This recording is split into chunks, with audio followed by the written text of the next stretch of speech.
how do you evenly distribute the work within a partnership? Is it all on you, or is there other? I know you just said that you do reach out to the family advocates if they're going to be working with that partner, but is there any other ways that you distribute the work?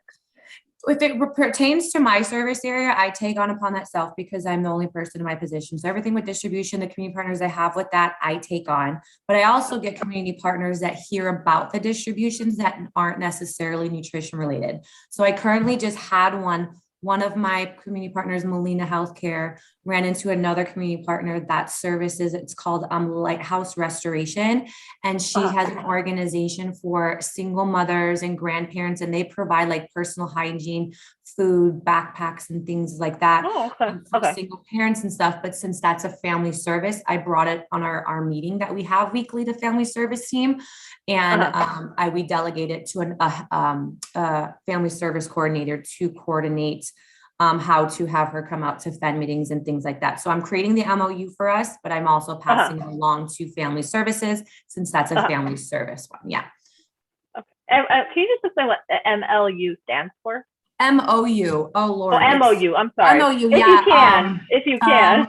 If you let me look it up because I was in the middle. Let me see if I still have it open. Let me see. I'll show real quick.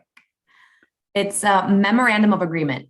So it's the agreement between both. Yeah, memorandum of agreement. It's just the agreements between both of them. So how it's set up, I can read it to you. It says, so this is by and between the two organizations listed above. The following stipulations, conditions, and requirements for these services apply.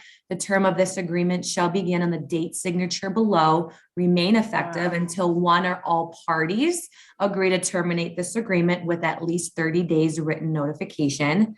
This agreement is subject to all applicable Nevada laws and regulations. Any alterations, variations, modification, or waives of provision of this agreement shall be in writing, duly signed by both parties and attached to the original of this agreement. And then it has Oscillera Head Starts, what we're going to provide, and then whatever the other community partner is going to offer. Okay. Okay. Yeah. Thank you for clarifying that. Just more detail. Yeah. And then what is your strategy to hold people accountable in these partnerships? I mean, I know you just discussed a little bit of the agreement. I mean, it's basically just creating that relationship and keeping it going. Like, I mean, I have a really distributions have made me become more outgoing and more sociable, which I never was before, but we just communicate and we just have that good relationship. So creating that foundation to where they can come to you, you can come to them. If you have an ask, it's okay. You don't feel scared to ask them for something. Like with Olivia at HP and Anthem, like I never was scared to ask her. I'm like, hey, we got this going on. Are you able to help us? Boom. She's like, okay, how much do you need? Because I've created that relationship with her.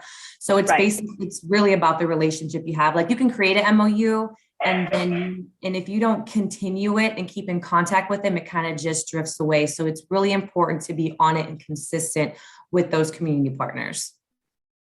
Okay. Thank you.